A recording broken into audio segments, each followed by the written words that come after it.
This is about as bad as it can get. So a few weeks ago, I bought a car that I should not have bought. It is an MGB GT, and it's a car that I've loved for a very, very long time. It's a beautiful car, very, very cool, very unique, and I'm all about weird, unique, kind of quirky cars, and this one fits the bill for basically all of those things. I found it online, and it said that it ran, but when I got there, we could not get this thing to run. I mean, not even a little bit. And I also noticed that the car hadn't driven since 2 years before Post Malone was born. It was in bad shape. But I reluctantly bought it anyway. I got a little bit of a deal because we couldn't get it to run, and we took it home. Now, a little bit of backstory. I am not a mechanic. I do like body work, and I like that side of the car stuff. Mechanic stuff has not really been my thing, and I still don't think it's my thing, but I wanted to learn some stuff about it. I wanted to learn how to take a car that has not driven in a very, very, almost my entire life. This car's been sitting, and take it and make it run. So that has been the goal for the past several weeks, and it has been so frustrating. We've replaced basically every mechanical component on the car. If we haven't replaced it, we've rebuilt it because nothing worked. We replaced everything, and it finally works. In the last video, we got it running, and today it's time to get it driving, but we've got a few things that we have to do to be able to drive it down the street, and the first thing is the fuel system. After that, we've got some stuff going on with our cars where they just spit fuel out everywhere, so we probably need to figure that out. And if you'll remember last episode, I only could start it by hot wiring it, so I'm going to try to get it to work off the key this time as well. And if we can get all of those things sorted out, then at the end of this video, we will drive the car. Let's go.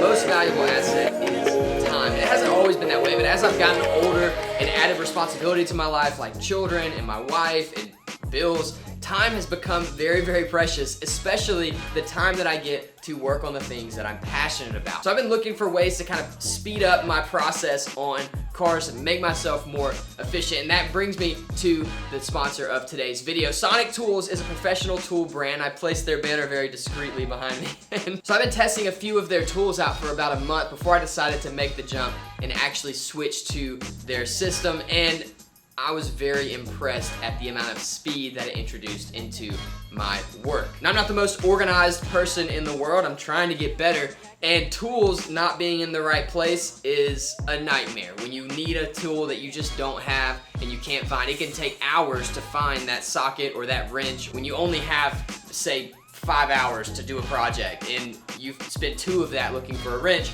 It ruins everything. And Sonic has a solution for that, and that's their foam system. Now, everything you buy from Sonic comes in a sheet of foam that's labeled, that's laser cut, that is perfect for their specific tool, and it allows you to do a couple of things. One, it gives you a spot in your toolbox to place something. 2, when you open and shut the drawers, the tools don't move around.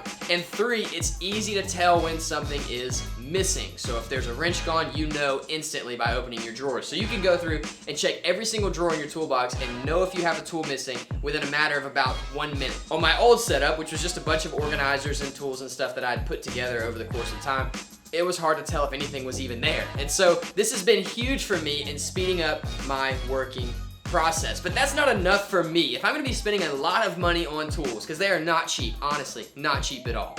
So if I'm gonna be spending a lot of money on tools, I wanna know that it's an investment and that I'm being smart with the money that I'm spending. I've got 2 kids, I've got a wife, I've got a house, and I've got bills just like every other human on the face of the earth. And I can't afford to just throw a ton of money into something just because I want something nice. I need it to be reliable. And so here's the deal with Sonic that really pushed me over the edge. They have a lifetime warranty on every single tool they make. You could literally smash it with a hammer, scan the QR code they give you, and they send you another one the next day.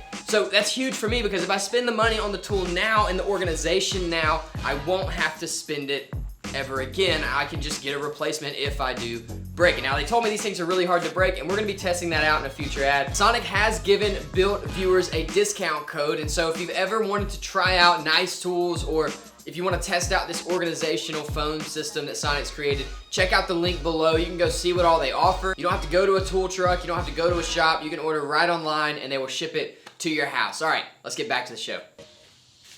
All right, so I quickly went ahead and wired up the fuel pump just to the normal fuel signal wire, and then I grounded it to its own mount.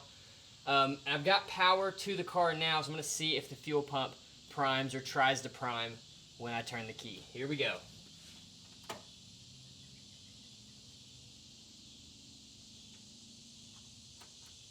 Dead in the water. Why are we dead? What's going on?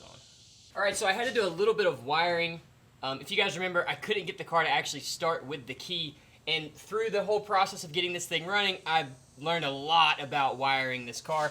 So I fixed some wiring to the starter, and now we can listen to see if our fuel pump actually works. There we go. That's it. And you'll see too, it's gonna start.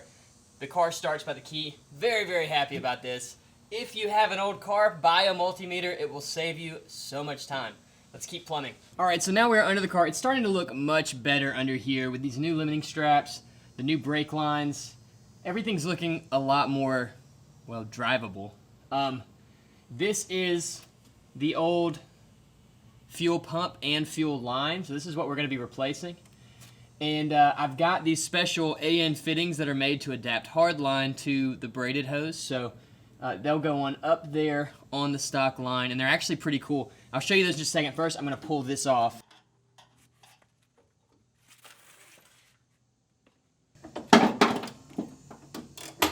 According to the internet, that's good. All right, so now we have a fitting that we can screw into here and then run down to our, what do you call this thing? Fuel pump.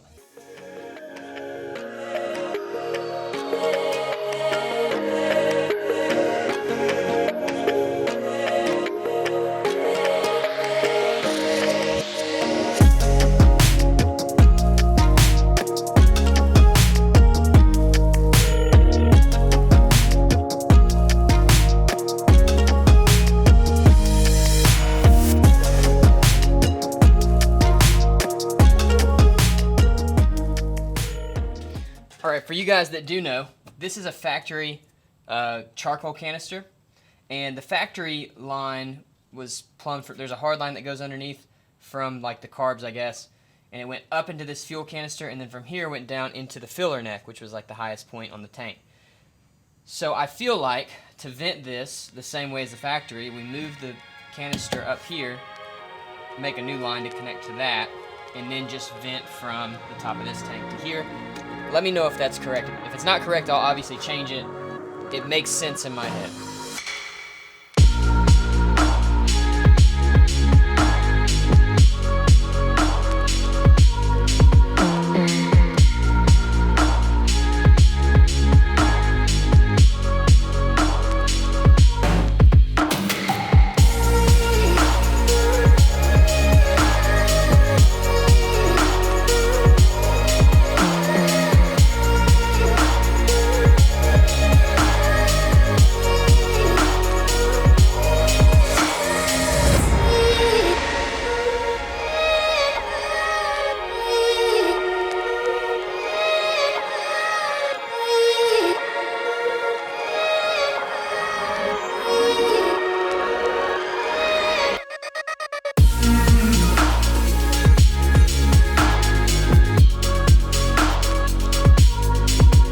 So I let this stuff dry overnight, and now it is dry to the touch. So it is time to put the fuel cell back in. So stoked.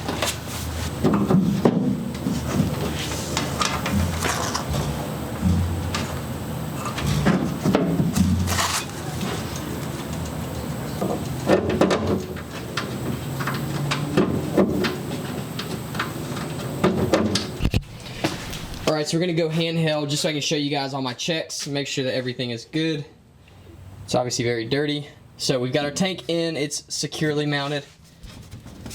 The whole car's shaking. Vent line goes there. Hopefully that's right. We've got our fuel line that comes out. We'll dip down under here. Runs to our fuel pump and then up into our hard line. I ran a ground from this bolt right here up to the battery. Follow the hard line, which lets out up here. Something I did off camera. But I installed this fuel pressure regulator here just to try to keep our fuel pressure in check, and it is adjustable. And then that runs through this braided line to a brand new filter, through that braided line to our carbies. Now, I don't have a throttle cable. Well, I do. I put a new one in, but the end was different. I'm having to fabricate a little thing to connect it, so we'll do that in a minute. I won't be able to control it with the pedal, but I can control it here.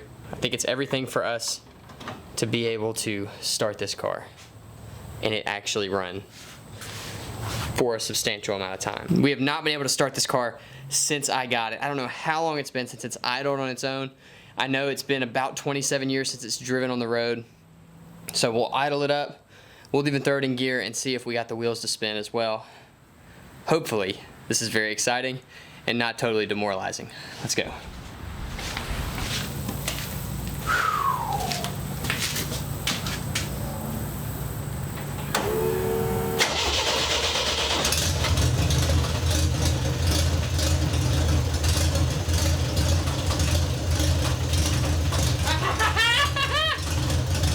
The ho's spinning. Check that out. Out of gear now. Yes, dude. Okay. Gas leaking.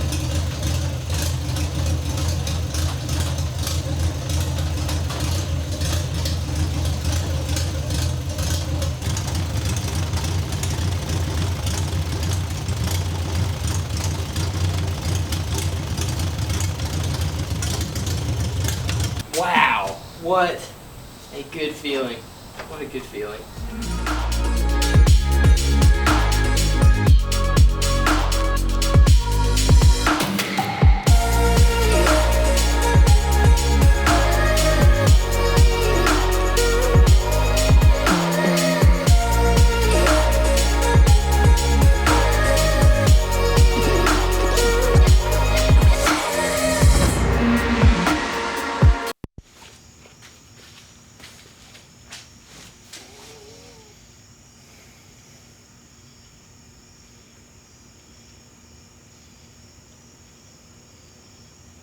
Well, for some reason I cannot figure out. The starter's decided it doesn't want to be a starter anymore. I'll show you what I mean.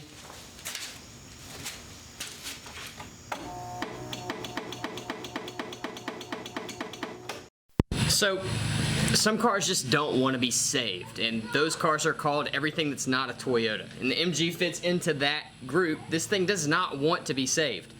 I went through the whole fuel system. I've been working for like an extra day on this car that I just didn't film because I'm tired of watching myself struggle through this. I know you're probably tired of watching me struggle through this as well. But to catch you up, we rebuilt both carbs again, or not rebuilt, but you know, went in, replaced them, made sure everything functioned properly. I understand how they work now, which is a benefit. And they are functioning. They're stopping the fuel when they get full and everything like that. It seems like they're working, at least to this point. And then the starter stopped, and there was really no reason that it stopped. I tried bypassing all of the switching, and it still wouldn't run. I took it out of the car, laid it on the ground, and did a bench test where you put the screwdriver to that actual post and powered the starter and grounded, all that stuff. Did not start, would not do anything, just like sparked. That was it. And I took it to a starter specialty shop, and he put it on his bench and tested it, and it worked. So it seems like I have an intermittent failure in my starter somehow. Not really sure what's going on with that, but it is functioning for now. So as far as I know, I just tested it again, and it seems like it works. The starter's working, the fuel system is working, the timing is set properly. Fuel, air, timing, and spark. We should have a running car. And if it does run, I'm just gonna let it idle and get up to temperature and do all the things that it's supposed to do.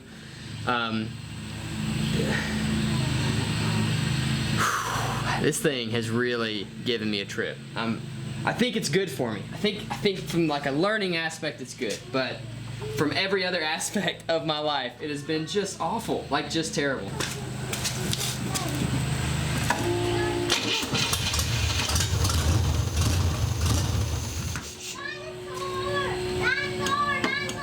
What in the world? Why? What was it? Oh man, this has got to be an MG problem.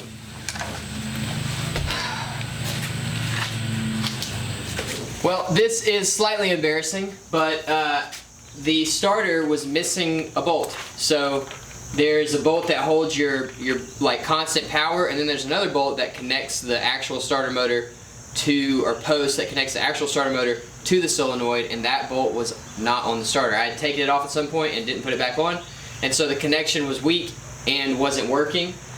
I just put it back on, and well, I'll let you listen to it.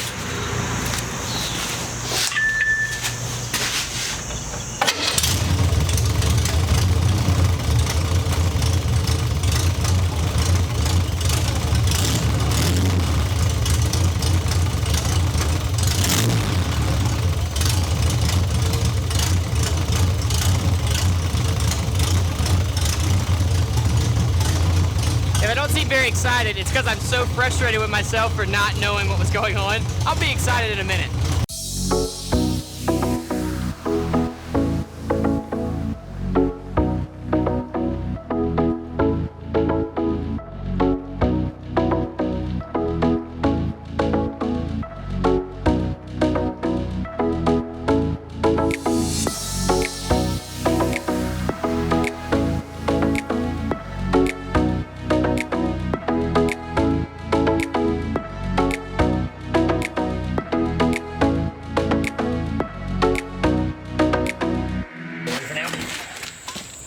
We'll talk about this in a future episode. For now, I'm just gonna use it.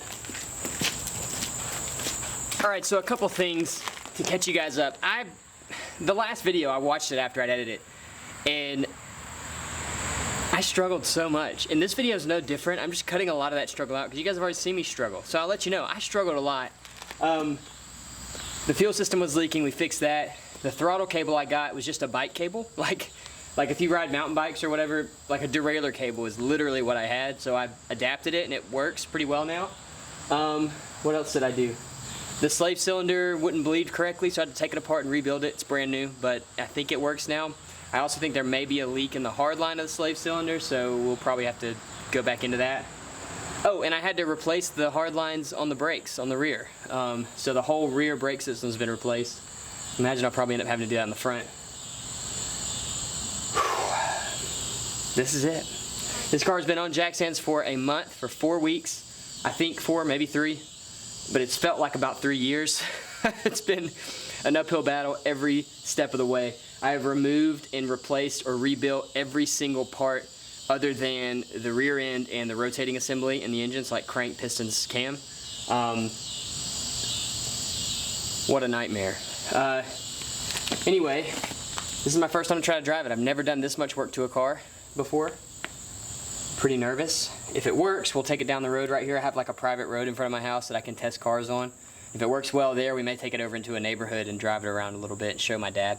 I'm not expecting it to work though. There's just been so much stuff that's been replaced. But it does run really well now. Check this out.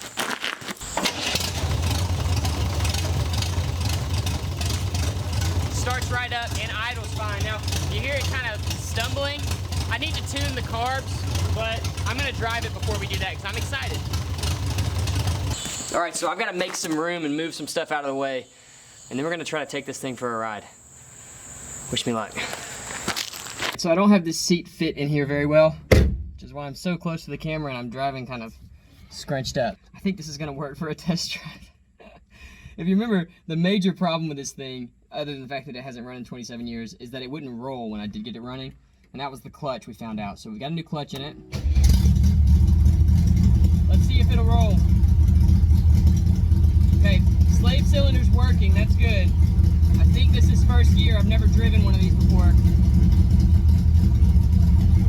Emergency brake down. Yes! We're moving! Oh man! Alright, can we stop? Okay, we can stop. That's good. This is good. Oh, throttle works. Yes! I have never done this before. This is amazing. But it doesn't make all the crap worth it. Alright, I gotta move the other camera. 1 second.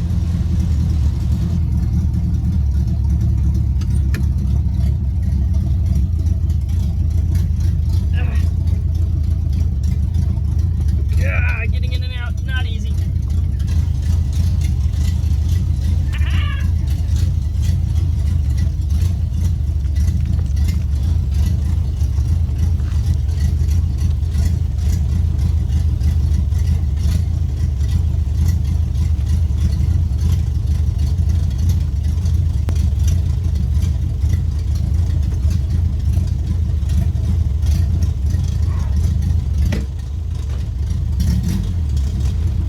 Okay, here we go.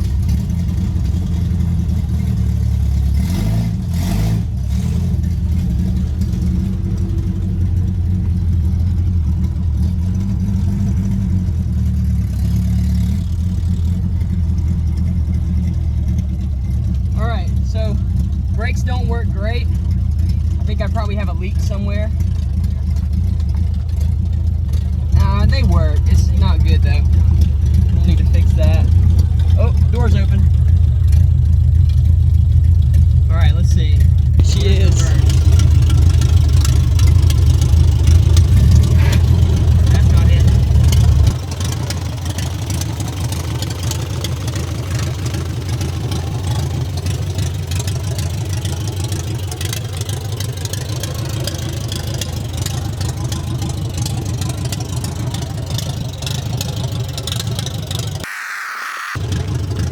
I've got to try to figure out where reverse is. 1 sec.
That is so loud.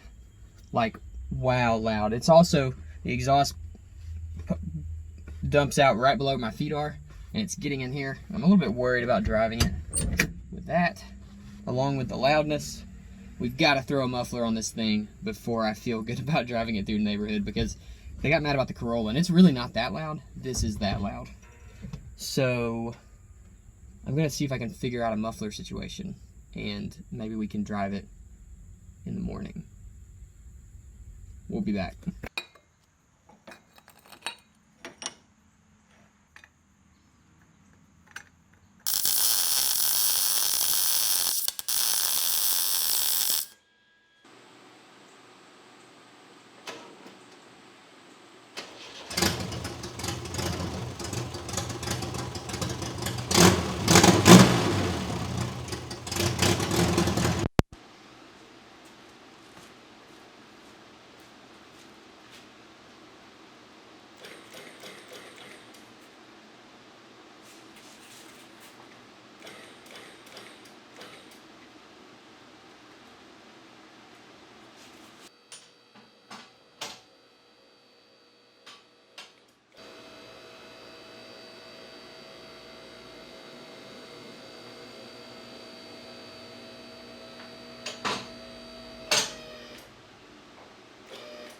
For you guys, those of you who don't know, I have had nightmares jacking up cars and putting them on jack stands. I mean, absolute nightmares. I dropped the Audi twice, breaking the side skirt both times. Had to repair that side skirt twice. I almost dropped my Corolla just a couple of weeks ago. Thankfully, there are companies like QuickJack that make solutions to this. And this is a super stable lift, and it's easy to set up. And that lifts way higher than I would be comfortable lifting a car on jack stands. Very, very happy. Very happy with that. That is so cool. So, as you might have guessed, we're going to throw the exhaust on under here, so that I don't have to trust my lack of jack stand ability. But I'm going to wait a little bit, because it's hot. We'll be back. Alright, here it is. This is our new exhaust system. It's a bolt-on pipe. It's like a mid-pipe that came with the headers, and then a very poorly welded adapter to make this 2.5-inch Dynamax muffler fit. Now I'm just going to hang it with like some wire, I think, just to have something to hold it up. Obviously this is a very temporary setup just to get it to quiet down enough for me to drive it around a little bit. I think it's going to do a lot. We'll see. This is a pretty big muffler.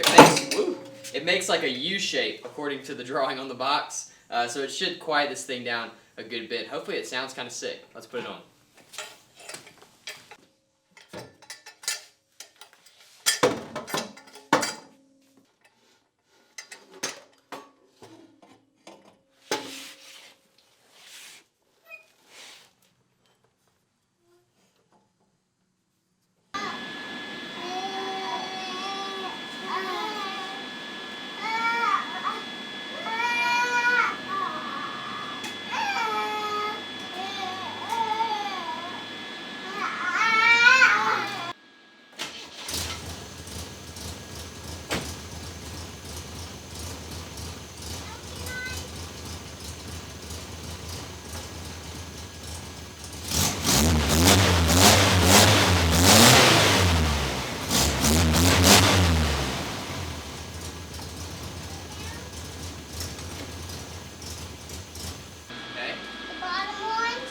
One's down, so go ahead, that'll get by you. Okay, press down. Okay, and stop, let go.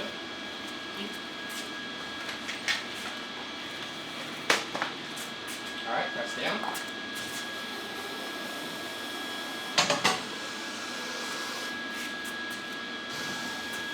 Okay.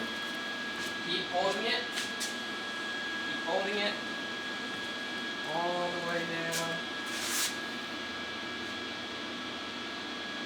Keep letting it go. There it goes.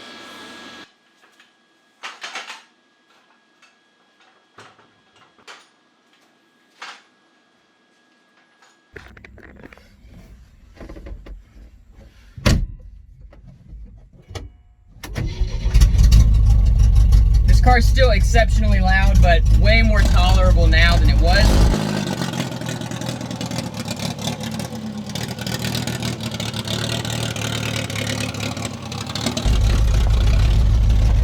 Things for you MG guys, it's having a hard time getting into reverse. I don't really know what that's about, but if you have any tips, let me know. It seems like it goes a little bit easier the more I do it, so it could just be, you know, it's been 27 years.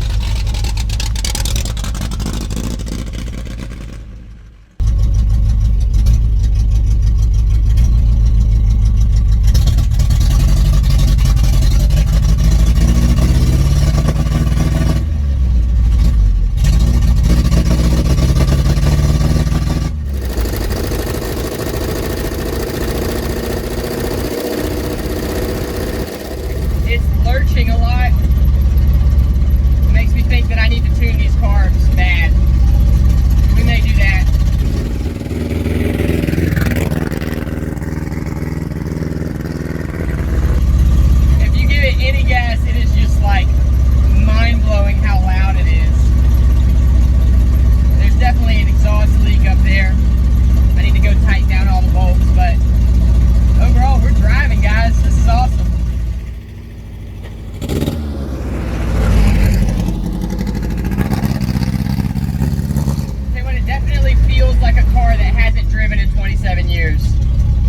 very lurchy, very weird. I think we can knock those kinks out pretty easily.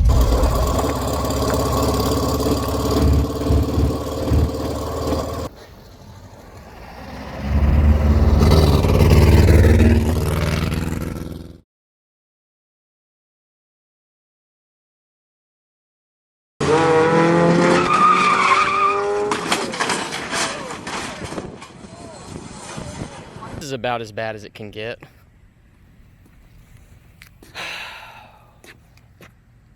Jeez, man.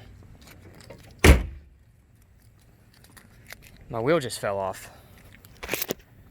I don't know how. I torqued everything down, so maybe it wasn't on right or what, I don't know, but I should have definitely checked it a second time to see if it did any damage. Here's the wheel. It didn't make it far, but I saw the drum roll off. God dog, man. I've never had that happen before. I'm shook up a little bit. I'm only filming because I've learned to film everything. That was kind of scary. Geez, okay.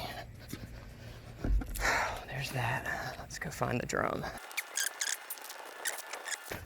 Rolled, looks like it rolled underneath this truck or around it. I don't see any damage.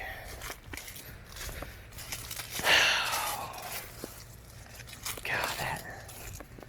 Jeez, man. All right, well.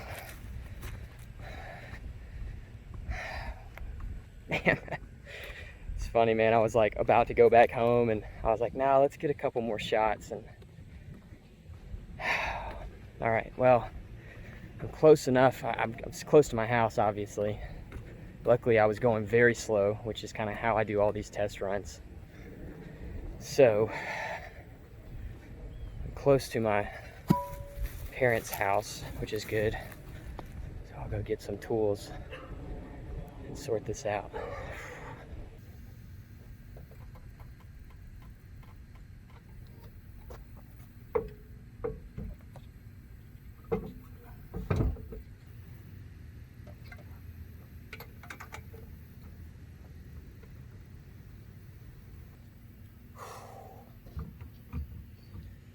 The hardest part about changing a tire in the South is that people are generally concerned or genuinely concerned about you. So like, they keep stopping and asking if I'm okay. Very thankful that I broke down here though, because I do know a lot of people here. I actually had a friend stop by and bring me to get my tools, which is awesome. I think we're good now. We can at least limp it to my parents' house and then we'll go from there.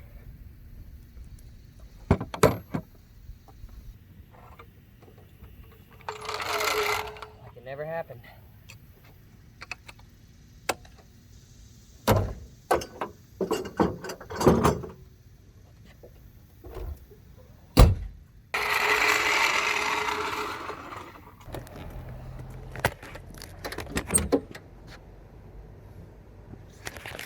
Okay, we made it back. I'm burning up. It's very hot out here. But the car is back in one piece. It drove like normal, which is insane. Oh, luckily nothing got too damaged on that whole wheel falling off fiasco, but the downside is there's no more shots of it driving. I'm not gonna drive it anymore until I have all the wheels, all the lugs on all the wheels, and I'm out of time. So this is gonna be it for this one. I hope you guys enjoyed it. I'm relieved that the car is not broken. I am having trouble. I tried tuning the engine and couldn't really get it to do much. If you know someone in the Southeast that knows MGs that would be willing to work on this thing for me, I'm waiting on wheels. USPS lost my wheels, and so I'm waiting on them to find them and then get them to me, so I'm kind of at a standstill. I've got other projects we're gonna roll into while we wait on those, but I figured while I'm waiting, it'll be awesome to be able to drop this off with somebody who knows MGBs that could get it running really properly. It just feels like it hasn't run in 27 years, so I would love to know somebody that, burning up. I would love to know if somebody around me in the Southeast that does these things that could help me get this thing sorted. All right, guys. Thank you so much for watching. Sorry my wheel fell off. I'll see you in the next one.